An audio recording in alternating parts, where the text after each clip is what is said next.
You've tuned into the Love Genus podcast with your host, Lashika Chapman, the Love Genus, home of the curatively curious. We are on the second installation of our Remember the Time series, where we're taking a look at physiological, psychosocial, and spiritual aspects of memory and remembering. In this episode, we're taking a look at how culture impacts memory. Now, this goes beyond just perhaps how we would remember things from our childhood. Memory also impacts speech and communication. It impacts visual spatial recognition, and most of all, brain function. Check us out. Now, to preface this, let's start with the premise of something you might have heard in English class when you were younger.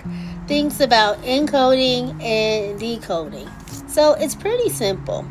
Encoding is what you put into something, and decoding is what you pull out. And so we're going to take a look at the psychological, physiological, and spiritual aspects of how culture affects how we remember things and how we conceptualize experiences in the midst of them happening. In this episode, set adrift on memory bliss.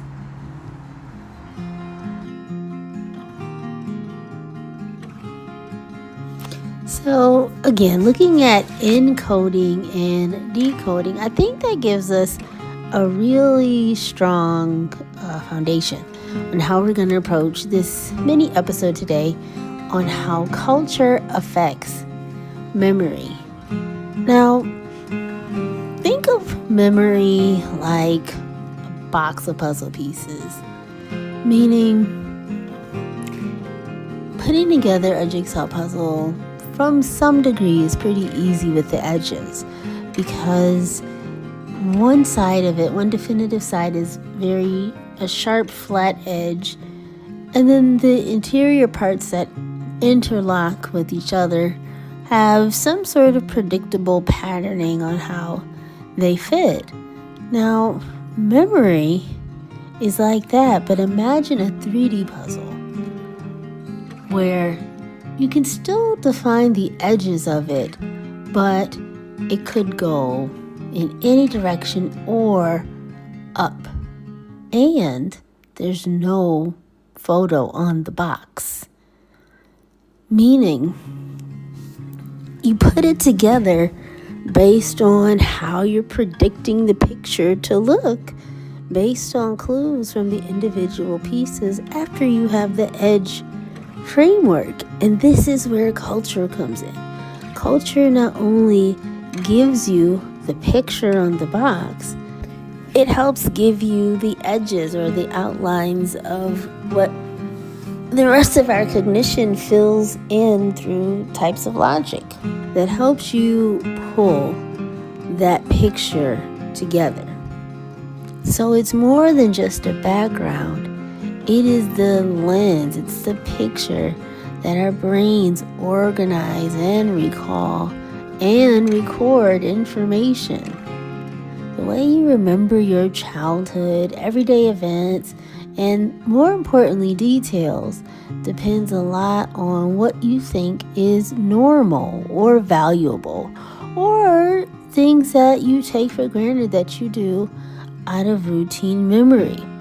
Those are the edge pieces that put together the puzzle pieces of identity. This is especially important about the memories we have about ourselves, or our autobiographical memory. These are the ones that are most well documented in differentiating across different cultures are the memories we have of our childhood. And the reason why culture plays a big role is because it typically can go from being very self-focused or relationship-focused. In America, memory is very focused on the I. People from other cultures, especially in the East, they are more collectivistic And their memories emphasize their place in society, the dynamics of their group or their family or their class. And this is very different and can not only shape our early memories of ourselves, but it spills into other things. Memory and culture shape language. That very much relates to how parents speak to their children in Western.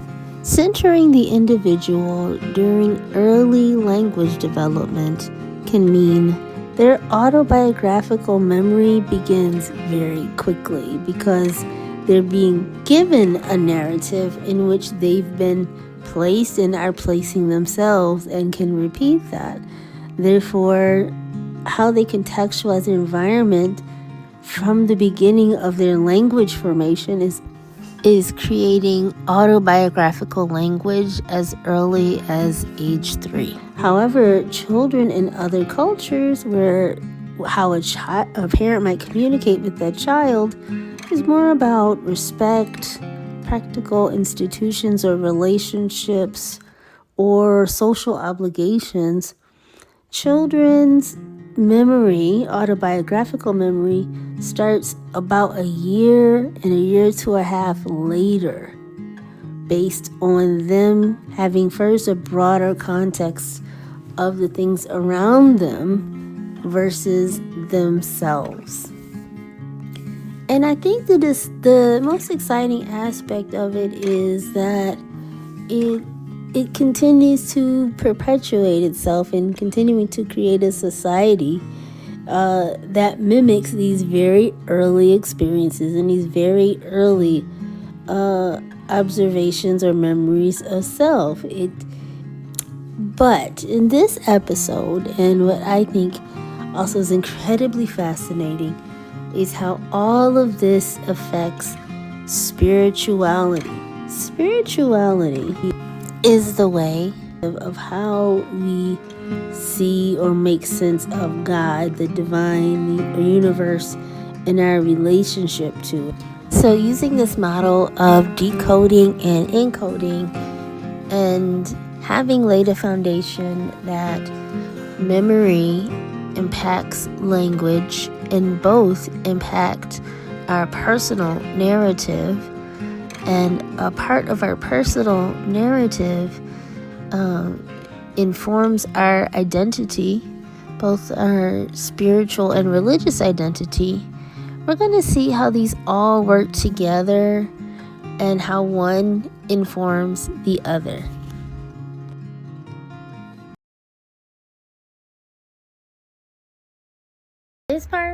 This is the most important part. This is the reason why I started the podcast. This is the reason why I started Harvest Education, to help with spiritual enrichment. A lot of people think that understanding your spiritual side or being enriched spiritually only means something that happens at a temple, at church, or with a religious leader.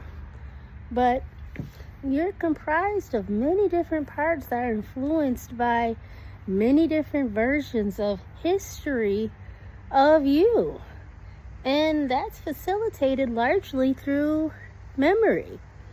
For some people, they understand that it's facilitated by ancestral memory. That's where things like ritual comes into play.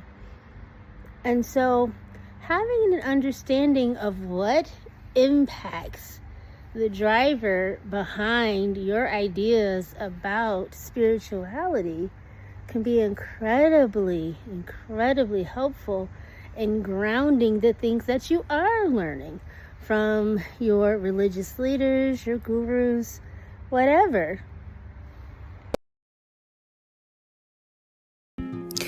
Sociologists define religion not by specific beliefs in God, but as social mechanisms that invoke a lineage of believers. Like a person becomes religious by connecting themselves to continuous chains of the past, present, and future, and believes that an increasingly secular society, or a society more removed from religion, isn't due to increased types of rationality, but actually a type of memory loss or a collective amnesia, blaming modernization on breaking the way that we communicate or the way we share information that's embedded in heritage and history. This is religion or religious identity, meaning an ascribed way of practice, being, ritual,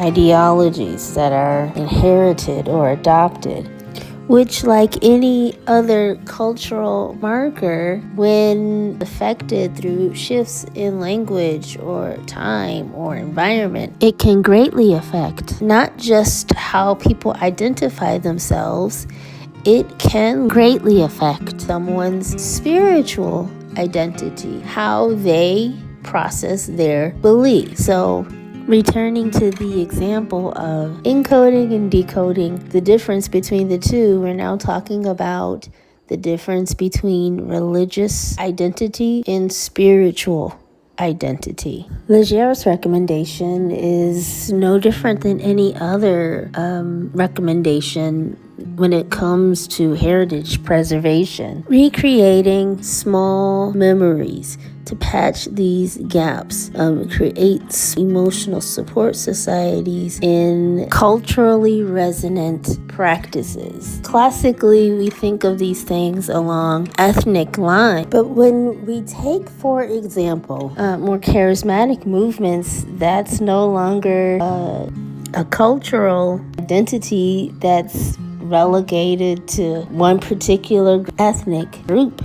During ethno-musical practices, singing traditionally black gospel music with the same cadence and foundationally African rhythmicality, we see that the culture of worship within these religious identities superseding racial and cultural markers to create their own culture that is continuously practicing measures in order for its own preservation. However, stark differences in how we process or how we live out our spiritual identity, even among this homogeneity or sameness in religious identity, gets to the heart of where memory comes in and where it also, we see the influence of inherited memory,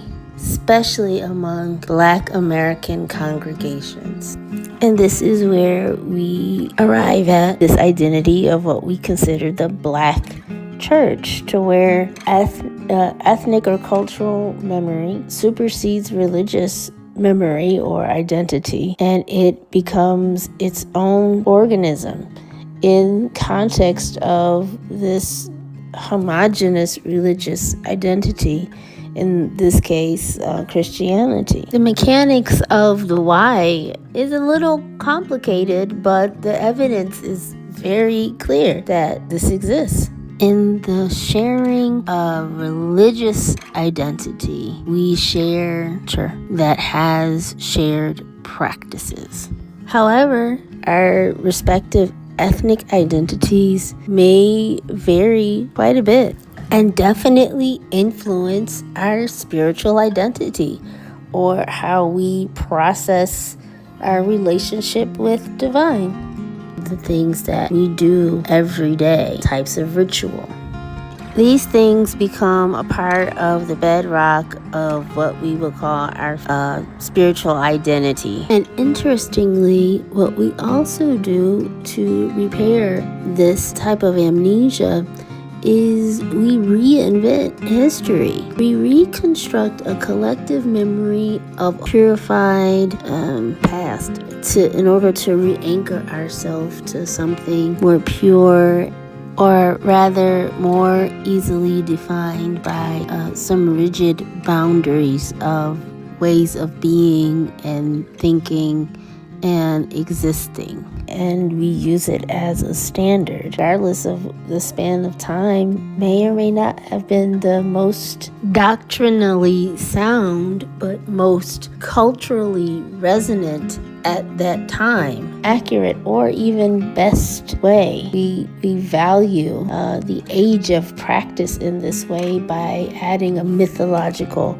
value to it in some regard, which is in turn creates rigidity within these ideas, which, if we're honest, often were not the most humane. They did not respect humanity, at least not in practical application. And this is what makes things like church hurt or religious hurt so catastrophic, because not only have you destroyed a part of the foundational building blocks of personal identity, you've also destroyed, or something or someone has also destroyed, another person's mythology about this reconstructed ideal way of being.